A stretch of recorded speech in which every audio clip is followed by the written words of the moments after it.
Olá, esse trabalho foi realizado por alunas do curso de Biomedicina da Universidade Federal Fluminense.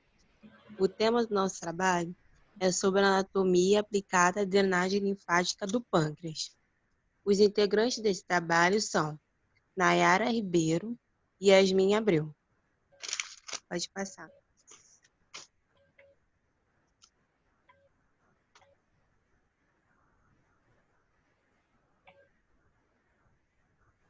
Nesse slide está o sumário com todos os tópicos que iremos abordar nesse seminário. Pode passar. Antes de dar início ao foco do trabalho, gostaríamos de falar um pouco sobre a anatomia desse órgão. Como podemos ver nessa imagem, em relação à sua anatomia, o pâncreas é um órgão localizado no retroperitônio e está posteriormente ao estômago. Ele é dividido em 4 partes principais: cabeça, colo, corpo e cauda. Em relação às suas funções principais, o pâncreas possui uma glândula endócrina que produz hormônios como a insulina, por exemplo. Já a sua glândula exócrina produz enzimas digestivas que auxiliam na quebra de alimentos. Pode passar.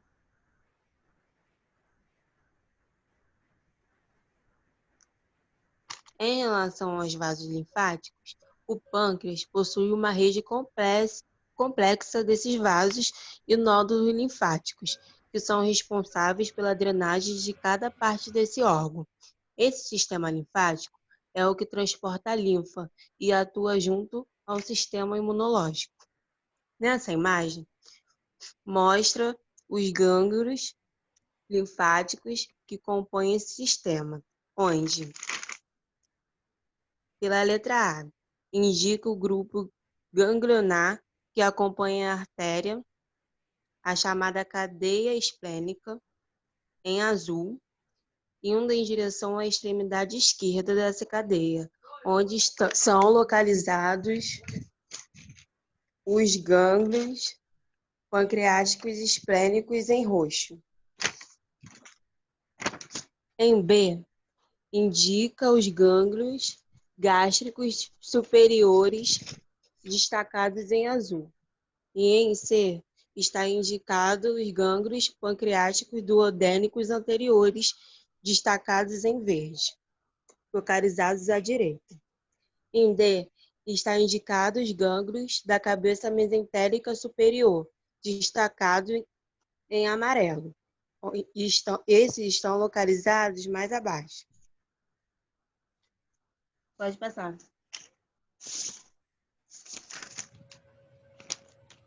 Nesse slide, trouxemos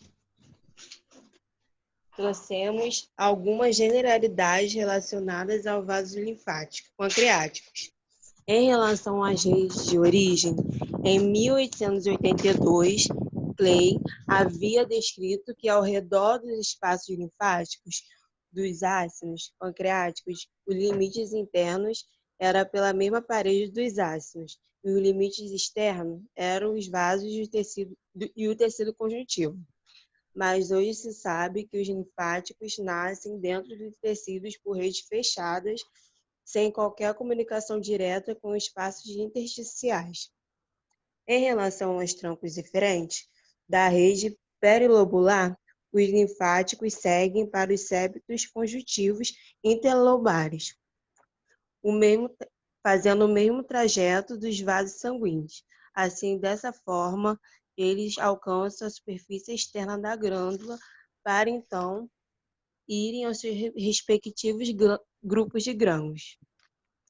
Os grãos regionais do pâncreas, localizados na cadeia esplênica. Os gânglios da cadeia mesentérica superior. Os gânglios pancreáticos, duodenais, anteriores e posteriores. E os gânglios gástricos superiores. Pode passar. Em relação à drenagem linfática, nota-se que a linfa percorre todas as partes desse pâncreas. Assim, esse processo ocorre da seguinte forma. A linfa da cauda do pâncreas é drenada por vasos linfáticos que se esvaziam nos linfonodos esplênicos, localizados ao longo da artéria esplênica. A linfa drenada do corpo do pâncreas é esvaziada principalmente nos linfonodos pancreáticos superiores e inferiores, enquanto os vasos que drenam a linfa do colo e da cabeça se esvaziam nos linfonodos pancreáticos duodenais. A linfa de todos esses linfonodos é subsequentemente transportada aos linfonodos mesentéricos superiores ou para os linfonodos celíacos, através dos linfonodos hepáticos. E dali, direto e diretamente através do ducto torácico e drenada para a cisterna quilo. Essa imagem mostra todos os linfonodos do pâncreas que participam dessa drenagem. Pode passar. Agora, nós vamos falar um pouco sobre os cânceres de pâncreas. E para começar, vamos falar sobre o estadiamento. O estadiamento ele é um processo muito importante para determinar a localização e a extensão do câncer. E assim é possível determinar se o tumor ainda está numa fase inicial ou se ele está mais avançado, podendo dessa forma definir o melhor tipo de tratamento para o paciente. Aqui nessa tabela nós temos o estadiamento dos cânceres de pâncreas.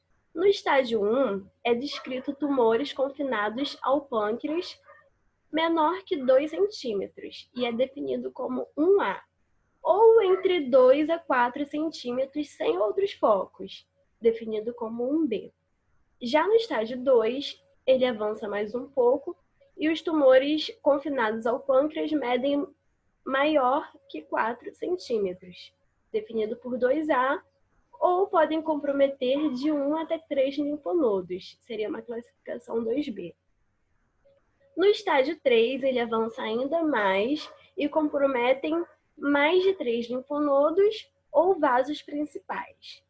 No estágio 4, já tem metástase, tem comprometimento de órgãos distantes, o tumor já alcança o fígado, o peritônio, pulmões ou ossos. E agora vamos falar sobre o adenocarcinoma. O adenocarcinoma, ele é um tipo de tumor pancreático que se desenvolve na porção exócrina do pâncreas. Nessa porção são produzidas as enzimas digestivas. 90% de todos os casos de câncer, 90% desses casos vão ser adenocarcinomas. Os outros 10% vão corresponder a tumores mais raros, né? O segundo tipo mais comum é o tumor neuroendócrino do pâncreas, né?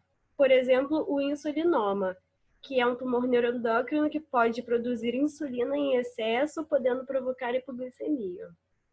Com relação ao adenocarcinoma, os fumantes apresentam um maior risco, né? A população de fumantes tem 2 vezes maior chances de desenvolver o adenocarcinoma. Outros riscos estão relacionados com a idade. Pessoas maiores de 60 anos aumenta o risco de desenvolver o adenocarcinoma. E a hereditariedade também é um outro fator que pode aumentar o risco do adenocarcinoma. E existe uma grande dificuldade de diagnóstico inicial, porque o adenocarcinoma, ele inicialmente não apresenta sintomas.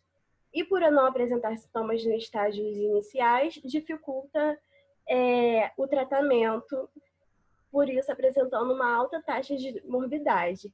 E além disso, ele é um tumor agressivo e cresce muito rapidamente.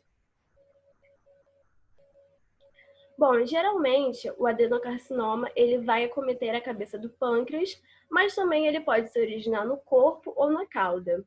Ele vai penetrar o tecido pancreático e alcançar a cápsula a cápsula que reveste o pâncreas e a gordura ao redor. Vai invadir estruturas ao redor de linfonodos, vai invadir as estruturas ao redor e alcançar os linfonodos da região pancreática. Conforme ele avança, ele vai conseguir afetar os linfonodos abdominais mais distantes, também pode atingir o fígado, o peritônio, né? Quando atinge o peritônio, pode provocar a ascite, né? Que é o acúmulo de líquido no trato gastrointestinal, provocando a barriga d'água, que a gente fala. E também ele pode chegar a comprometer pulmões e pleuras já no estágio mais avançado. Os sintomas no estágio mais avançado do adenocarcinoma vão incluir icterícia, colúria, acolia e purido. Esses sintomas são os sintomas da síndrome colestática. E ele ocorre porque o tumor na cabeça do pâncreas ele vai obstruir o ducto colédoco. E os tumores no corpo e cauda não apresentam esses sintomas e vai dificultar mais ainda o diagnóstico. Também pode ser constatado dor abdominal, que pode irradiar para o dorso. Essa dor abdominal, ela decorre da invasão tumoral do plexo celíaco e mesentérico superior. E ela vai irradiar para o dorso se ocorrer a invasão do retroperitônio e plexo esplênico, fazendo com que essa dor irradie até o dorso. Outros sintomas vão incluir perda ponderal, né, a perda de peso significativa, anorexia e náuseas. Alguns achados físicos da doença já no estágio avançado vão incluir a vesícula biliar palpável, a ascite, que já foi comentada, a hepatomegalia e a linfonodomegalia. Algumas classificações do adenocarcinoma incluem se ele é um tumor ressecável. No caso de tumor ressecável, é possível ser operado e ainda está nos estágios iniciais, porque o tumor ele ainda está focalizado apenas no pâncreas ou nas estruturas vizinhas do pâncreas e ainda é possível a operação. Já o tumor com margem ressecável, ele já atingiu alguns vasos sanguíneos próximos, mas ainda é possível ocorrer uma intervenção cirúrgica. Já o tumor irressecável, ele é inoperável, que é quando já ocorreu metástase para outros órgãos e, portanto, não é possível fazer a operação para a retirada do tumor. A cirurgia de escolha, quando é possível fazer a operação, é a cirurgia de Whipple, onde é uma cirurgia mais agressiva, ela vai remover a cabeça do pâncreas, vai remover o duodeno, parte do ducto biliar e uma porção do estômago. Também é retirado os linfonodos atingidos pelo tumor, que é a linfanodectomia. O trato gastrointestinal, ao final da operação, é reconstruído usando o intestino delgado. Nos casos em que o câncer não é possível fazer a operação, existe a alternativa da radioterapia, e a radioterapia também pode estar associado à quimioterapia ou não. A quimioterapia, ela pode ser também um coadjuvante na cirurgia, funcionando como funcionando na pré-cirurgia para ajudar a diminuir o tumor antes de fazer a cirurgia. Agora nós vamos falar um pouco sobre o linfoma pancreático. O linfoma pancreático, ele é um tumor raro, ele tem incidência menor que 1% dos casos. Foi diagnosticado, o linfoma não Hodgkin, ele tem a ver, né, com o linfoma pancreático, ele é o subtipo do linfoma pancreático, né? E os sintomas vão incluir febre, sudorese noturna e perda de peso. Agora vamos apresentar um relato de caso onde um paciente de 68 anos, previamente saudável e com histórico de emagrecimento, astenia e inapetência há 6 meses, evoluiu com piora progressiva do quadro clínico, apresentando-se hipocorado com hematomas em tórax e dor intensa em região de epigástrio e periumbilical. Ele estava anêmico e necessitando de diálise. O tecido do abdômen mostrou aumento difuso e homogêneo da cabeça pancreática, com indefinição dos planos de clivagem com a veia mesentérica inferior, além de múltiplos linfonodos no retroperitônio e junto aos vasos ilíquos bilateralmente. O fígado e o baço não sofreram alterações. Bom, na biópsia foi diagnosticado, né, um linfoma não Hodgkin de cabeça de pâncreas, com células linfóides grandes circundadas por grande quantidade de linfócitos pequenos, com estroma no interior. A imunohistoquímica confirmou o subtipo linfoma não Hodgkin de grandes células B. Por fim, o paciente foi estabilizado e iniciou-se corticoterapia. E depois ele foi transferido a outro hospital para iniciar a quimioterapia. Pode ser discutido nesse relato de caso que o linfoma pancreático ele é muito incomum e deve-se atender a alguns critérios para indicar que a origem do linfoma é pancreático e não um linfoma nodal que se estendeu até o pâncreas. Bom, o linfoma primário de pâncreas é uma massa pancreática que envolve gânglios linfáticos peripancreáticos, sem envolvimento de glândulos distais e não ocorre metástase e a contagem normal de células brancas. E também atentar para o diagnóstico diferencial, visto que o adenocarcinoma pancreático ele imita o linfoma pancreático, tanto nos sintomas da clínica quanto na radiologia. Portanto, é necessário a diferenciação rápida para obter o diagnóstico e iniciar o tratamento. Obrigada.